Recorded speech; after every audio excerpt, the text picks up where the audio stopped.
بينما تهرول الدول المجاورة لروسيا للانضمام لحلف الناتو لحماية حدودها، فإن الوضع في بيلاروسيا مختلف تماما. فقد تمكن بوتين من ابتلاع هذه البلاد بصمت منذ سنوات ودون أن يطلق رصاصة واحدة. فالرئيس البيلاروسي ألكسندر لوكاشينكو الذي يعرف باستبداده وما يزال إلى اليوم يطبق عقوبة الإعدام كآخر دولة أوروبية تلتزم بهذا القرار، يرى أن بلاده جزءاً لا يتجزأ من روسيا وثقافتها، حتى أنه كان يحارب الغرب بالنيابة عن بوتين، خاصة بعد أن فتح حدوده أمام المهاجرين نحو أوروبا ووضع القارة العجوز في وضع حرج. وبعيداً عن الأحداث العسكرية التي تعصف بشرق أوروبا، فلنتحدث عن طبيعة بيلاروسيا وعادات شعبها.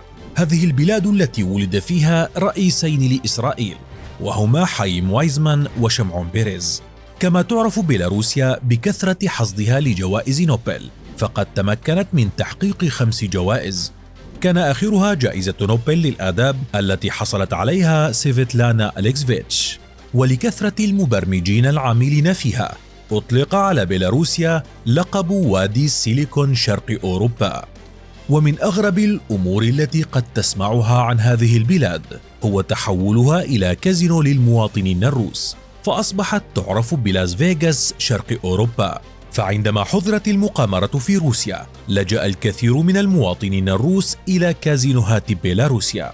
هذه ليست المعلومة الغريبة الوحيدة التي سنخبرك بها عن هذه البلاد الخضراء، وإنما يوجد غيرها الكثير. ولكن قبل المتابعة ندعوك للاشتراك في القناة وتفعيل زر الجرس. لننطلق.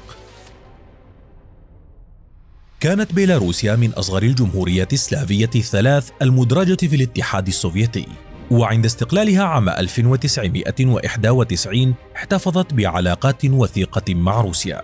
تبلغ مساحة بيلاروسيا حوالي ثلث مساحة جارتها الجنوبية أوكرانيا، حيث تبلغ حوالي 207,000 كيلومتر مربع، ويصل عدد سكانها إلى حوالي 9 ملايين نسمة. بعد سنوات من استقلالها، وقعت مع روسيا معاهدة مؤسسة دولة الاتحاد، والتي تهدف إلى إنشاء كونفدرالية متكاملة سياسيا بعملة مشتركة. واستمر إرث الماضي السوفيتي في بيلاروسيا في الظهور، متمثلا بالأحزاب السياسية الشيوعية وفي أسلوب الحكم الاستبدادي في البلاد. يعيش حوالي 5 سكان بيلاروسيا في العاصمة ذات الموقع المركزي مينسك، وهي مدينة حديثة مترامية الأطراف أعيد بناؤها بعد أن دمرت بالكامل خلال الحرب العالمية الثانية. وتعتبر مينسك من المدن الخضراء والنظيفة، حيث يوجد فيها ثالث أكبر حديقة نباتية في العالم. ويسكن المدينة حوالي 2,000,000 نسمة، وهي المدينة 11 من حيث عدد السكان في أوروبا، كما أنها من أكثر المدن أمانا في شرق أوروبا، وفيها واحدة من أكبر المكتبات في العالم بمساحة بناء إجمالية تبلغ 112,000 متر مربع، وهي المكتبة الوطنية لجمهورية بيلاروسيا. الطبيعة والموارد. يقع الجزء الأكبر من الجمهورية البيلاروسية في حوض نهر الدنيبر، ويوجد فيها أكثر من 20,000 مجرى مائي بطول إجمالي يبلغ حوالي 90,600 كيلومتر، وأكثر من 10,000 بحيرة.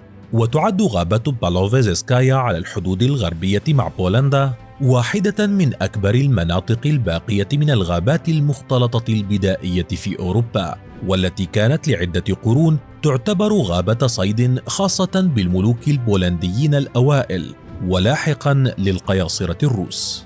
كما تمتلك بيلاروسيا تربة زراعية خصبة أتاحت لها أن تكون رائدة في مجال الزراعة، حيث يوظف القطاع الزراعي في بيلاروسيا حوالي 10 القوة العاملة. وأشهر الزراعات المنتشرة هناك هي زراعة الكتان. أما بالنسبة للموارد المعدنية، فلا تمتلك بيلاروسيا موارد معدنية كبيرة، وتحاول الحكومة تسريع تطوير قاعدة المواد الخام لديها، لأنها لا تزال تعتمد على روسيا في معظم احتياجاتها من الطاقة والوقود الأحفوري. مع ذلك تمتلك بيلاروسيا أحد أكبر احتياطيات العالم من البوتاس، والذي تم اكتشافه جنوب مينسك العاصمة في عام 1949. كما تعد بيلاروسيا أيضا من الدول الرائدة على مستوى العالم في إنتاج الخث، والذي يتوفر بكثرة بشكل خاص في مستنقعات بريبيات على شكل فحم حجري يتم استخدامه كوقود. وعلى مستوى الصناعة، فقد كان الإنتاج العسكري ذا أولوية عالية خلال الحقبة السوفيتية، وكان الانتقال إلى الإنتاج المدني من المعوقات التي عانت منها البلاد، لكن سرعان ما أصبح التعدين والتصنيع مكونين رئيسيين للاقتصاد البيلاروسي، ويمثلان معا أكثر من ربع الناتج المحلي الإجمالي. كما تم تطوير الصناعة الثقيلة بشكل جيد، وبدأت بيلاروسيا بتصنيع المركبات الثقيلة وخاصة الشاحنات والجرارات، كما تشمل المنتجات الهندسية الأخرى كالأدوات والآلات. وفيها يتم صناعة أكبر شاحنة قلابة في العالم، وهي بيلاز 75710، حيث يبلغ ارتفاع عجلاتها فقط 4 أمتار. وإذا أراد شخص ما شراء هذه السيارة فستكلفه حوالي 10 ملايين دولار. وبالإضافة للصناعة، يمثل قطاع الخدمات حوالي 5 الناتج المحلي الإجمالي، ويوظف الجزء الأكبر من القوة العاملة، ويعتبر معدل البطالة في بيلاروسيا منخفضا للغاية، والمتسولين والمشردين هم قلة قليلة. وادي سيليكون الشرق. يشكل الشعب البيلاروسي حوالي 4/5 سكان البلاد، ويشكل الروس ثاني أكبر مجموعة عرقية، بعد أن هاجر الكثير منهم إلى جمهورية بيلاروسيا في ستينيات وسبعينيات القرن الماضي. أما الباقين فهم من البولنديين والأوكرانيين والتتار، مع وجود أعداد قليلة جدا من اليهود الذين كانوا يشكلون ثاني أكبر مجموعة في بيلاروسيا قبل الحرب العالمية الثانية، لكن بسبب تعرضهم للاضطهاد فيها هاجر جميعهم خارج البلاد. اللغتان البيلاروسية والروسية هما اللغتان الرسميتان في البلاد، ويعتبر حوالي نصف البيلاروسيين أنفسهم غير متدينين أو ملحدين. أما ما يقرب من 1/5 السكان فيلتزم بالأرثوذكسية الشرقية، وهناك أعداد قليلة ممن يعتنقون اليهودية أو الإسلام. ويعبر الشعب البيلاروسي عن نفسه بأنه مضياف وودود، وهذه الصفة لا تشمل بعض البائعات في المتاجر واللواتي يعرفن بالجدية والقسوة في التعامل. كما أن السكان المحليين أناس متواضعون ومغرمون جدا بالبطاطا، حتى باتت مكونا وطنيا والأكثر أهمية بالنسبة للسكان المحليين. ويوجد في بيلاروسيا أكثر من 300 طبق من البطاطس. وبالرغم من صعوبة الوضع في البلاد، إلا أن الشعب البيلاروسي لا يشتكون ويتقبلون ذلك. بالإضافة إلى ذلك، فإن البيلاروسيين يعرفون بكفاءة عملهم، فكل طفل ثان في بيلاروسيا بدلا من أن يصبح رائد فضاء يريد أن يصبح مبرمجا، فهي من المهن المرموقة في البلاد.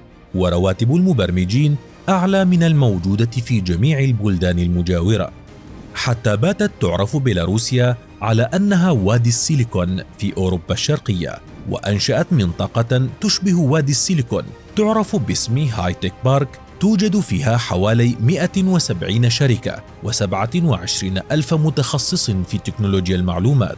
ومن بين شركات تكنولوجيا المعلومات تجدر الإشارة إلى EPAM المسجلة في بورصة نيويورك للأوراق المالية، وشركة وور جيمينج التي أنشأت اللعبة الشهيرة وورد أوف تانكس، ولديها الآن 6000 موظف و120 مليون مستخدم حول العالم.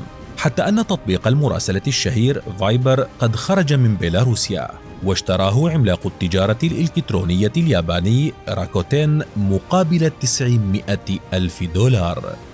فما رأيك بهذا البلد الذي يعرف على أنه الأنظف والأجمل من روسيا وأوكرانيا؟ وهل ترغب بزيارة قصيرة إلى هناك؟